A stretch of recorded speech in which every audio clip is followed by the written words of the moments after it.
Fala galera, mais uma aula aqui de engenharia econômica e hoje vamos falar aqui sobre fluxo de caixa. Nós vimos aqui os pressupostos teóricos indispensáveis ao analista de investimentos, bem como os princípios fundamentais da aplicação do capital envolvendo elementos de matemática financeira, como juros simples e juros compostos. A gente entende que o processo de análise dos investimentos ele percorre algumas etapas até a efetiva implementação do projeto e respectivo acompanhamento, que são elas: a identificação das alternativas de investimento, ou seja, será que aquele projeto é o melhor dentro de todos que eu tenho aqui disponíveis para colocar o meu dinheiro? Estudos de pré-viabilidade e seleção preliminar dessas alternativas, os estudos de viabilidade econômica dessas alternativas, as considerações adicionais e a tomada de decisão. E, por fim, a implementação daquele projeto escolhido e o seu acompanhamento. O instrumento mais importante da análise de investimento é o fluxo de caixa. Sem esse, não é possível avaliar economicamente o investimento. O analista de investimento que executará o seu trabalho terá muito mais firmeza naquilo que vai dizer se ele tiver um fluxo de caixa. Então, ele vai ter uma base melhor ali para analisar o que do projeto é vantajoso e o que não é. Diante desse exposto, a gente vai resgatar aqui um conceito e metodologia na elaboração de um fluxo de caixa. Inicialmente com uma citação que diz que uma das etapas mais importantes e difíceis no processo de seleção é a estimativa dos fluxos de caixas associados a projetos de investimentos. Como os fluxos de caixas ocorrem no futuro, o seu valor é incerto.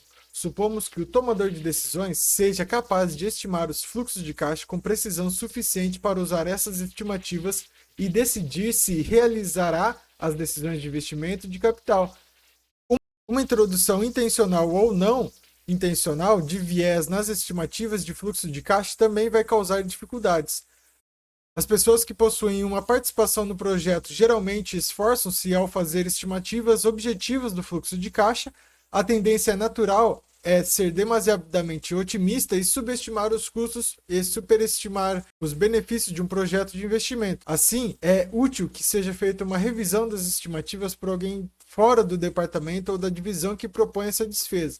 Isso acontece muito porque quando a gente é o pai da criança, a gente tende a ser um pouco mais otimista. Se o projeto é meu, eu vou estimar que a minha demanda vai ser um pouco maior, que os custos vão ser menores. Então, esse otimismo pode contaminar os indicadores de fluxo de caixa e, por consequente, os indicadores de viabilidade financeira, fazendo assim com que o projeto ele seja estimado erroneamente como viável, sendo que ele pode ser inviável.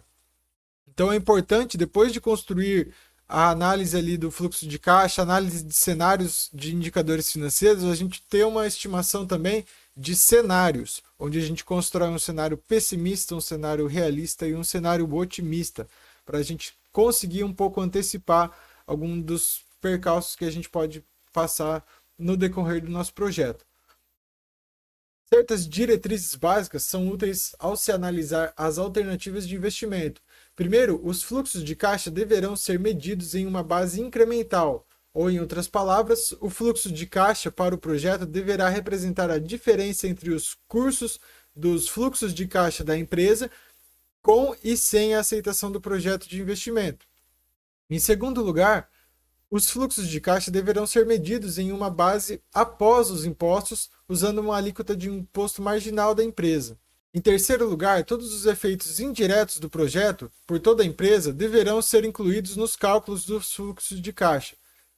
Caso um departamento ou uma divisão da empresa esteja ponderando sobre um investimento de capital que se alterará as receitas ou os custos de outros departamentos ou divisões, então esses efeitos externos serão incorporados às estimativas do fluxo de caixa.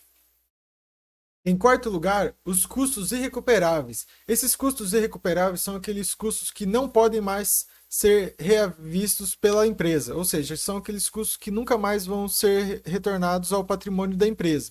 Como, por exemplo, se uma empresa abre um restaurante, aquele menu que ela fez, ela não vai poder vender para um outro restaurante se ela passar o ponto para frente, a não ser que mantenha a mesma marca. Outras coisas como fornos, pratos, copos, isso daí ela pode vender, mas algumas coisas mais personalizadas, de uso exclusivo da empresa, é mais difícil dela ter esse retorno. Inclusive, os custos irrecuperáveis são uma das principais fontes de barreiras à entrada num negócio. Ou seja, quando a gente vai considerar entrar num certo tipo de empreendimento, a gente tem que levar em conta se tudo der errado, o que a gente consegue ter de retorno. Se a gente não consegue ter nada de retorno, se tudo aquilo que foi investido foi por água abaixo, então isso faz com que a gente tenha uma tendência menor a investir num certo tipo de mercado como esse. Já se não há custos irrecuperáveis, o contrário também ocorre. Fica mais suscetível a gente entrar ou sair de um mercado sem correr riscos. Então, diminuem as barreiras à entrada naquele mercado. E isso tem que ser considerado no fluxo de caixa do projeto. Em quinto lugar, o valor dos recursos usados no projeto deverá ser medido em termos de seus custos de oportunidade. Ou seja, o custo de oportunidade é o valor de um recurso em seu próximo ou melhor uso alternativo. No contexto de orçamento de capital, os custos de oportunidade de recursos, ou seja, ativos, são fluxos de caixa que esses recursos podem gerar caso não sejam utilizados no projeto levado em consideração. Ou seja, o custo de produzir um bem A é o custo de deixar de produzir o bem B. Por isso que quando temos que fazer uma visualização de quais alternativas são melhores para investir no nosso negócio, né, o nosso capital, a gente vai sempre considerar o que a gente ganharia se tivesse tomado uma atitude diferente. Para um projeto de investimento típico, é feito um investimento inicial no ano zero, que gera uma série de fluxos de caixa líquidos anuais durante a vida do projeto, o período N. O investimento líquido, IL, é um projeto definido como sendo o desembolso de capital líquido inicial no ano zero, e este inclui o custo de aquisição de qualquer novos ativos, acrescidos dos custos de instalação e lançamento das consequências tributárias. Quando o novo ativo é substituído por um novo ativo existente, deve-se também incluir o cálculo do investimento líquido, os produtos líquidos da venda do ativo existente e os tributos associados à sua venda. Os fluxos de caixa líquidos incrementais após os impostos de um projeto de investimento específico são iguais aos recebimentos de caixa menos os pagamentos de caixa. Vamos ver isso mais detalhadamente numa fórmula.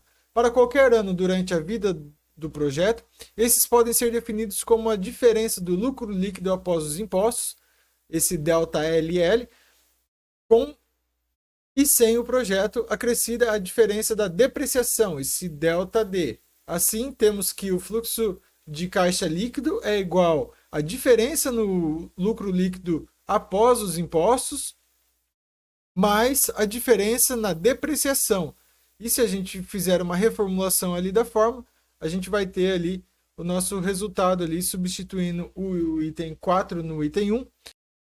Assim, para chegarmos ao lucro líquido após os impostos, o fluxo de caixa registrou todas as entradas e saídas de dinheiro ao longo do horizonte de planejamento do projeto.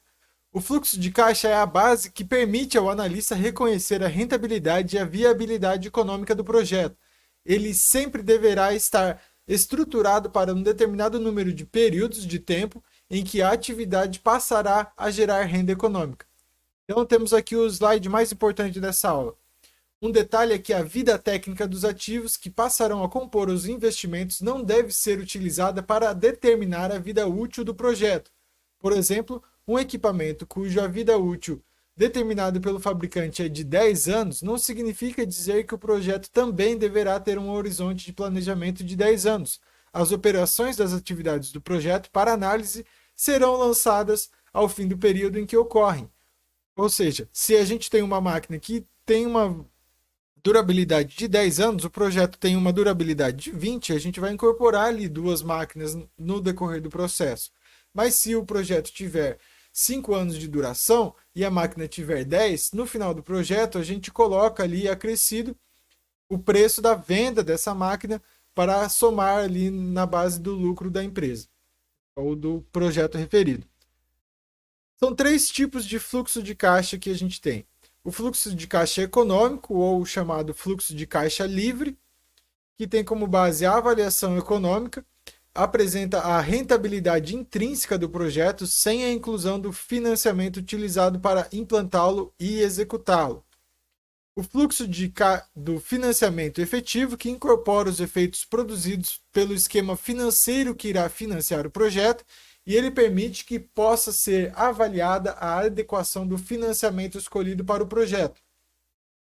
O fluxo econômico-financeiro, que nada mais é do que uma junção ali dos dois fluxos anteriores e permite avaliar a rentabilidade global do projeto. Para melhor entendimento do fluxo de caixa oportuno, se faça alguns conceitos que afetam a análise. Primeiro, a aquisição de ativos refere-se aos bens tangíveis e intangíveis. E tangíveis são aqueles que a gente apresenta uma vida útil e eles podem ser tocados, né? Por isso a gente pode tanger esses produtos. A depreciação ela pode ser física ou tecnológica, nesse caso. E os bens intangíveis são aqueles que não são palpáveis fisicamente, mas que sabe-se existir, como a capacidade gerencial de uma empresa, uma carteira de clientes, uma marca também, um bem intangível, entre outros aí. Ambos os tipos de bens formam a base para o funcionamento do projeto, como são máquinas, os edifícios, as marcas registradas, as patentes, móveis, utensílios, dentre outros. Gastos pré-operacionais são aqueles que a gente gasta antes de o projeto começar a rodar. Então são alguns salários, vigilâncias, aluguéis, reformas, terraplanagem, todas as máquinas que a gente compra antes de começar o projeto, o custo de instalação dessas máquinas, são todos ali gastos pré-operacionais. Capital de giro, utilizado na atividade produtiva até que haja um ingresso suficiente para manter todo o movimento da empresa. Ele tem como objetivo cobrir os pagamentos com matéria-prima, custos operacionais por algum tempo, até iniciar o fluxo de entrada no caixa, proveniente de resultados financeiros da venda dos bens e serviços produzidos pela empresa, ou seja, aquele capital que a empresa precisa para sobreviver, ou seja, para pagar os seus fornecedores, pagar o salário, pagar os aluguéis, os custos todos, até que comece a entrar a receita dentro da empresa realmente.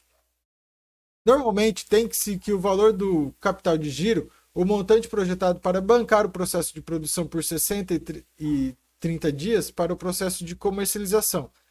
Às vezes, algumas atividades estabelecem o capital de giro como uma porcentagem das vendas projetadas ou reais.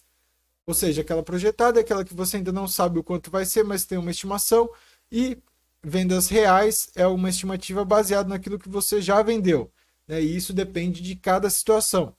Essas vendas reais e projetadas influenciam a quantidade de capital de giro necessário, pois aumentam o nível de ativos e passivos circulantes na empresa.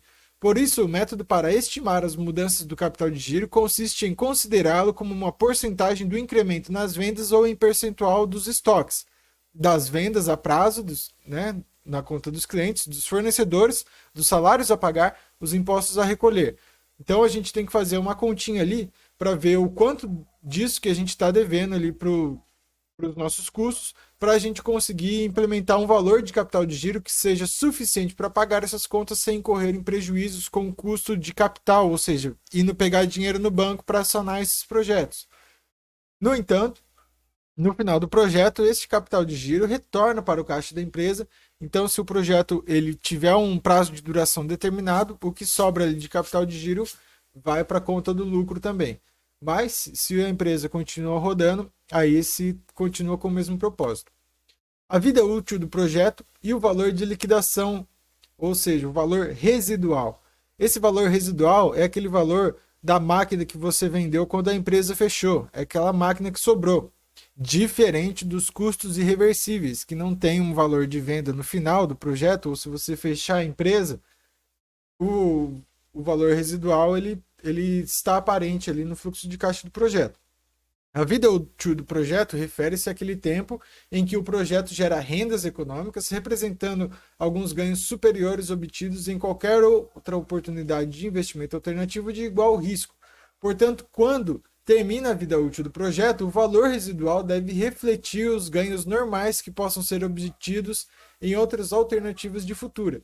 Então, o valor residual deve ser igual aos fluxos de caixa futuros que possam incorrer após o término de vida útil do projeto, trazidos para a data final da vida útil. Ou seja, o que eu quero dizer aqui é que a gente tem que ter em mente que um projeto, para ser economicamente viável, tem que sobrar uma graninha ali no final. Não adianta você só investir, produzir e no final sair com zero. Né? Porque a gente tem ali uma comparação entre várias alternativas de investimento e tem que escolher aquilo que dá o melhor resultado. Nesse caso aqui, a gente vai tratar disso bastante quando a gente for falar sobre valor presente líquido, que é uma das abordagens que a gente utiliza, né, uma metodologia para analisar a viabilidade dos investimentos. Se o valor de liquidação física do projeto for superior ao valor descontado do fluxo, deverá ser usado o valor da liquidação física como valor residual do projeto.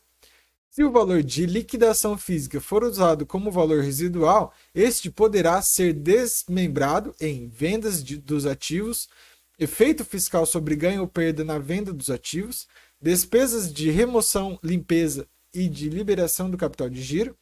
E para manter os fluxos residuais, não se considera nenhum dispêndio de capital, pois esses investimentos serão independentes do valor de liquidação. Assume-se que, terminando a vida útil dos eventuais investimentos sucessivos,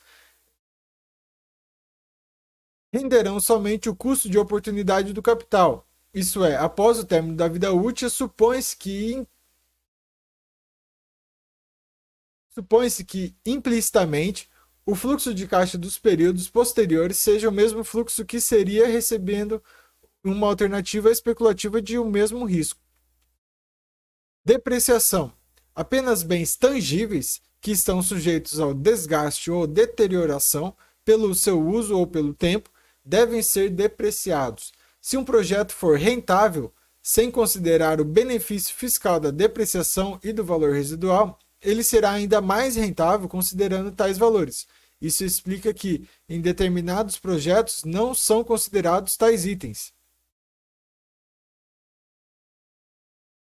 Existem alguns critérios e taxas para depreciação. Normalmente, as taxas são estipuladas pela legislação fiscal.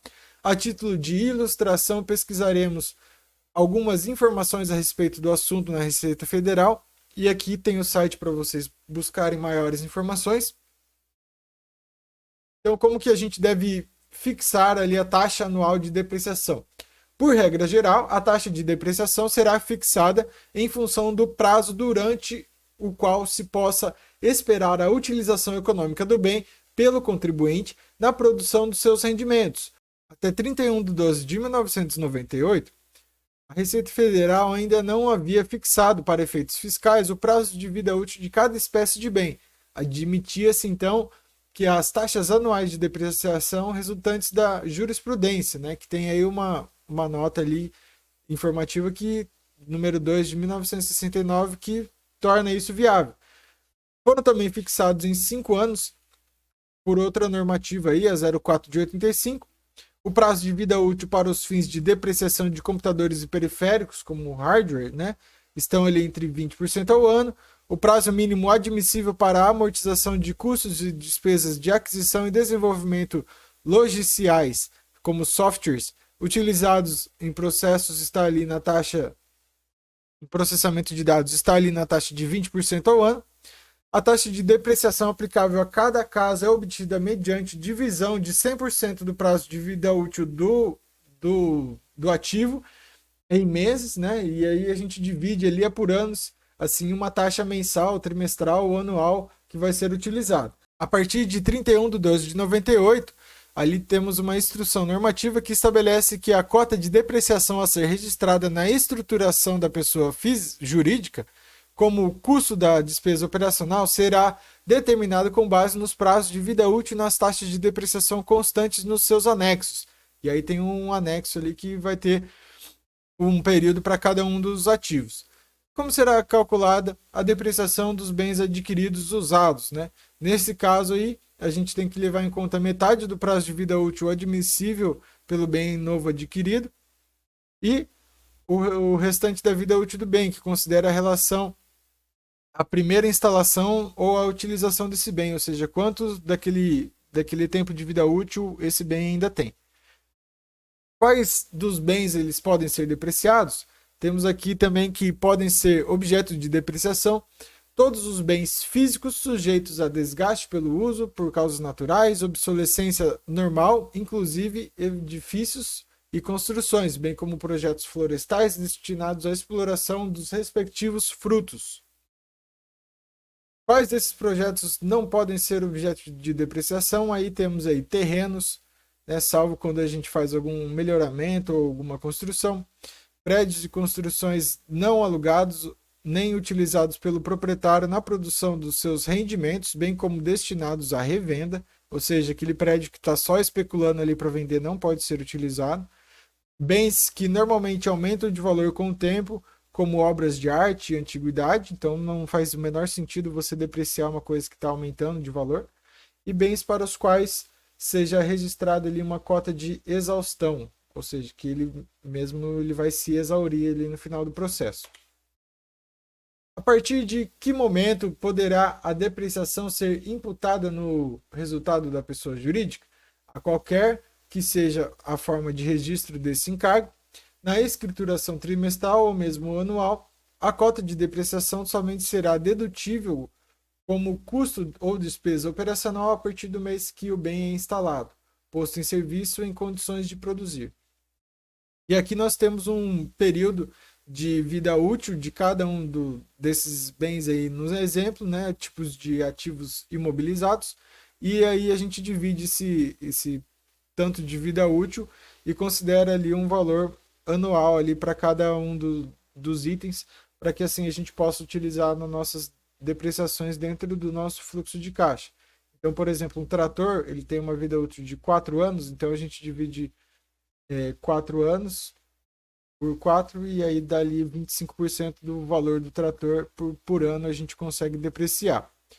Os valores estão ali, essa tabela vem da Receita Federal. As taxas apresentadas na tabela são taxas máximas e devem ser ajustadas em função do número de turnos de operação, ou seja, se eu uso uma máquina por um turno, eu uso aquela tabela, mas se eu uso por 2 ou 3 turnos, eu tenho que fazer um multiplicador aí, seja ele 1.5 ou 2.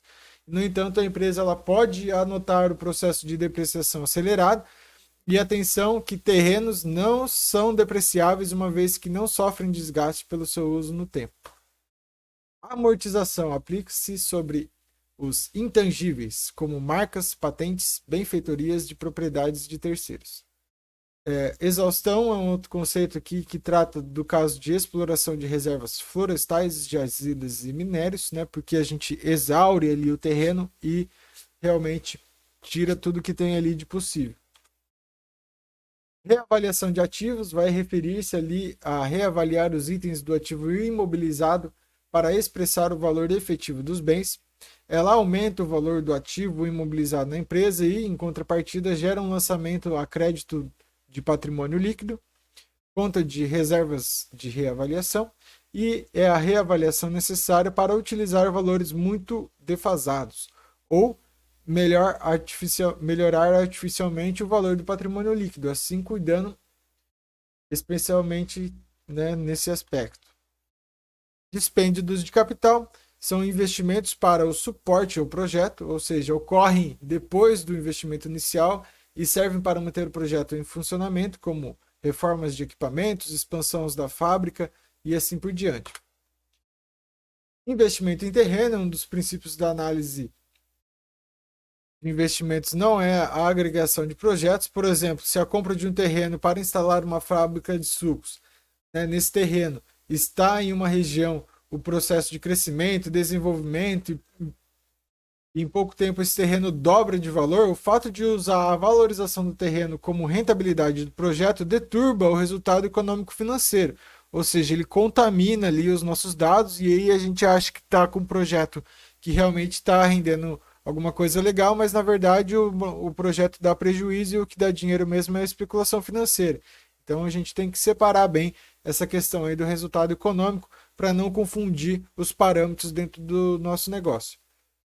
Por fim, custos de oportunidade para os recursos previamente alocados no projeto, né, sejam ali bens já possuídos pela empresa que devem ter os custos de oportunidade a serem considerados no fluxo de caixa com base no uso alternativo dos mesmos. Por exemplo, se esse terreno já for propriedade da empresa, antes da aceitação do projeto, o custo de oportunidade adequado seria o seu valor de mercado.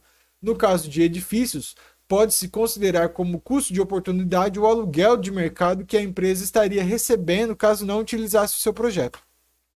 Para terminar aqui, custos afundados são os valores já gastos que, se o projeto não for empreendido, não serão recuperáveis. Essa definição é similar àquela definição de sunk costs, ou custos irrecuperáveis. E por último, o financiamento, né? O fluxo de financiamento é a separação da decisão econômica e financeira, onde os fluxos financeiros não devem ser incluídos para a obtenção do fluxo econômico. Essas decisões de investimento e financiamento devem ser analisadas separadamente, né? Porque a gente tem um conceito fundamental conhecido como o sucesso ou insucesso do projeto deve ser determinado considerando unicamente o seu próprio potencial de geração de renda econômica, independentemente da forma como será financiado. Então é isso, galera. Muito obrigado aí pela presença de todos. Espero vocês na próxima aula e até a próxima.